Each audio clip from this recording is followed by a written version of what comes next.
अस्सलाम वालेकुम, welcome to पाक जॉबी ऑफिशियल। पाकिस्तान में इस टाइम जितनी भी गवर्नमेंट जॉब्स हैं, सेमी गवर्नमेंट जॉब्स हैं, उनकी इंफॉर्मेशन आपको मिल जाएगी हमारे चैनल पे। तो जल्दी से आपने हमारे चैनल को सब्सक्राइब कर लेना है। टाइम ज़ाया किए बगैर इस वीडियो को स्टार्ट करते हैं। काफ़ी दिनों से ना मुझे नज़र आ रही हैं जी, फेसबुक पे भी पोस्टें नज़र आ रही हैं, काफ़ी लोग भी पूछ रहे हैं। ये जो नेशनल बैंक की जॉब्स हैं जो कि आती हैं, हर साल आती हैं, जीबीओ की, एमआईएस ऑफिसर की, एचआर की वगैरह वगैरह, तो ये पोस्टें परमानेंट हैं, यानी रेगुलर बेसिस पे हैं या फिर कॉन्ट्रैक्ट बेसिस पे हैं, और क्या नेशनल बैंक की जॉब गवर्नमेंट है? तो इन सब का जवाब आपको इस वीडियो में आज मिल जाएगा। सबसे पहला सवाल ये कि नेशनल बैंक की जो जॉब्स हैं, नेशनल बैंक ऑफ पाकिस्तान की जितनी भी जॉब्स आती हैं गवर्नमेंट है। नेशनल बैंक गवर्नमेंट का बैंक है, तो ये इसकी जॉब सरकारी मुलाजमत है। ठीक है, ये गवर्नमेंट की जॉब्स हैं बेसिकली। अगर आपको मिल जाती है तो आप सरकारी मुलाजिम कहलाएंगे। अच्छा, और दूसरा सवाल कि जॉब्स रेगुलर बेसिस पे हैं या कॉन्ट्रैक्ट बेसिस पे हैं। तो इस टाइम जितनी भी जॉब्स आ रही है ना नेशनल बैंक ऑफ पाकिस्तान पे, जितना भी एक रिक्रूटमेंट का प्रोसेस चल रहा है, ये सारा ये कॉन्ट्रैक्ट बेस पे है। ये थर्ड पार्टी रिक्रूटमेंट है। आप टेस्ट देते हैं, फिर आप डिस्कशन देते हैं, उसके बाद आप इंटरव्यू देते हैं, उसके बाद आप डॉक्यूमेंट सबमिट करवाते हैं, उसके बाद आप सिलेक्ट होते हैं। तो ये जितना भी प्रोसेस है ना, ये थर्ड पार्टी के थ्रू कंडक्ट हो रहा है, और ये जो है कॉन्ट्रैक्ट बेस की जॉब है। अब इसमें काफी लोगों का ख्याल होगा कि ये तो कॉन्ट्रैक्ट बेस की जॉब है, तो फिर गवर्नमेंट जॉब का फायदा क्या है? फायदा बिल्कुल है आपको इस जॉब का। इसमें आपको सारे गवर्नमेंट जॉब वाले अलाउंसेस भी मिलेंगे, आपको बोनस भी मिलेगा, आपकी अप्रेजल भी बनेगी, आपकी परफॉर्मेंस की बेस पे आपका जो कॉन्ट्रैक्ट है वो एक्सटेंड भी होगा। ठीक है, तो आपने बिल्कुल फिक्र नहीं करनी। बस इसमें एक चीज नहीं होगी कि जी आपको पेंशन नहीं मिलेगी, जो कि गवर्नमेंट जॉब की सबसे बड़ी पाकिस्तान में सिक्योरिटी समझी जाती है, जिसकी बेस पे गवर्नमेंट जॉब को लोग सिक्योर समझते हैं कि जी पेंशन मिलेगी या नहीं। तो इसमें आपको पेंशन नहीं मिलेगी। ये प्योरली कॉन्ट्रैक्ट बेस की जॉब है, और इसमें पेंशन की जो फैसिलिटी है वो ऑर्गेनाइजेशन की तरफ से अवेलेबल आपके लिए नहीं है। अच्छा, तो दूसरी बात ये कि ये जो जॉब्स है ना, ये बेसिकली थर्ड पार्टी के थ्रू आपको हायर किया जा रहा है। सिद्धार्थ हैदर की वेबसाइट है, उस पर जाके बेशक आप देख लें। चाहे फ्रेशर के लिए जॉब है, यानी OG3 की जॉब है, या फिर OG2 की जॉब है, या AVP या EVP की जॉब है, इनमें से जितनी भी जॉब्स हैं, कोई हायर पोस्ट की जॉब है, कोई एग्जीक्यूटिव की जॉब है नेशनल बैंक में, वो सब कॉन्ट्रैक्ट पे हो रही है। ठीक हो गया।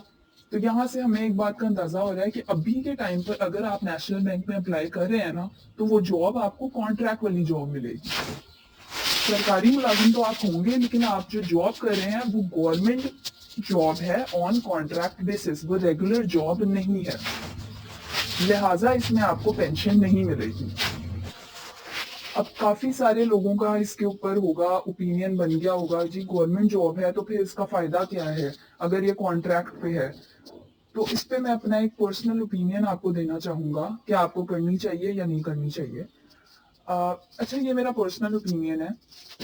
ये जाहिर है अगर कोई रेगुलर गवर्नमेंट जॉब पे लगा हुआ है, या बेशक किसी कम स्केल पे लगा हुआ है या कम सैलरी पे लगा हुआ है, तो उनके लिए तो जॉब सिक्योर नहीं है। लेकिन मेरे हिसाब में अगर आप फ्रेश कैंडिडेट हैं, अभी यूनिवर्सिटी से आप निकले हैं या यूनिवर्सिटी से आप निकलने वाले हैं अपनी डिग्री को कंप्लीट करके, तो फिर ये जॉब आपको जरूर करनी चाहिए। ये जॉब बहुत अच्छी जॉब है आपके लिए, एक अच्छा स्टार्टर पैकेज आपको इसके अंदर मिल जाएगा। तो मेरे हिसाब में फ्रेश कैंडिडेट के लिए ये काफी अच्छी अपॉर्चुनिटी और अच्छा स्टार्टर बन सकता है। ठीक हो गया। दूसरी बात ये कि आपने यहाँ पर इसको जॉब को करना है, और जब आपकी जॉब लग जाएगी, आप सीट पे आके बैठ जाएंगे, तो फिर आपने एक्सपीरियंस करना है, आपने तवज्जो से, हार्ड वर्किंग से आपने काम को सीखना है, और आपने अपॉर्चुनिटीज को एक्सप्लोर भी करना है। मीन्स के आपका कॉन्ट्रैक्ट तो एक्सटेंड हो जाएगा अगले 3 साल के लिए, लेकिन आपने इस चीज का भी ख्याल रखना है कि जब आपका 2 साल का एक्सपीरियंस हो जाए, 3 साल का एक्सपीरियंस हो जाए, तो फिर आपने क्या करना है जी, नई नई अपॉर्चुनिटीज को आपने एक्सप्लोर करना है।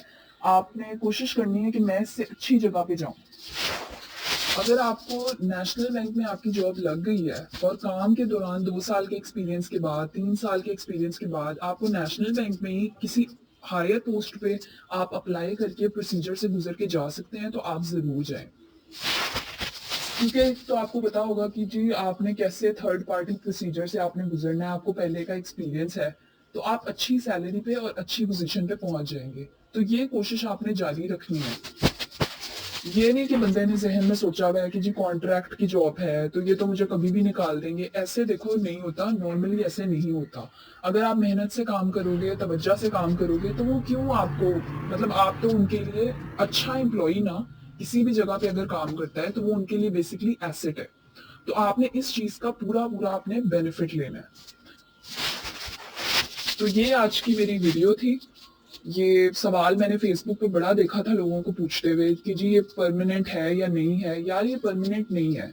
ये जब आप नेशनल बैंक ऑफ पाकिस्तान का जीबीओ का ऐड है या आरएम का ऐड है, आप कोई भी उठा के देख लो, तो उसमें हाउ टू अप्लाई के कॉर्नर में आपको मिलेगा कि जी as per the discretion of the management, यानी 3 साल का कॉन्ट्रैक्ट है, एक्सटेंड हो जाएगा लेकिन मैनेजमेंट की मर्जी से एक्सटेंड होगा। तो ये आपको उस एडवर्टीजमेंट में लिखा हुआ भी मिल जाएगा। तो ये आज की वीडियो थी। उम्मीद है आपको क्लियर हो गया होगा कि किस किस्म की पोस्ट है, और आपको ये भी आइडिया हो गया होगा कि किसको ये ज्वाइन करना चाहिए। मेरे सामने तो सबको ज्वाइन करना चाहिए, अपॉर्चुनिटी अच्छी है।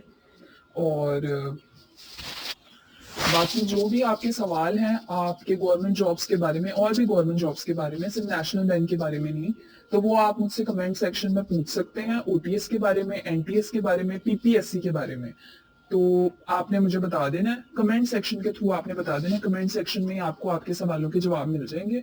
और नेक्स्ट वीडियो तक के लिए अल्लाह हाफिज।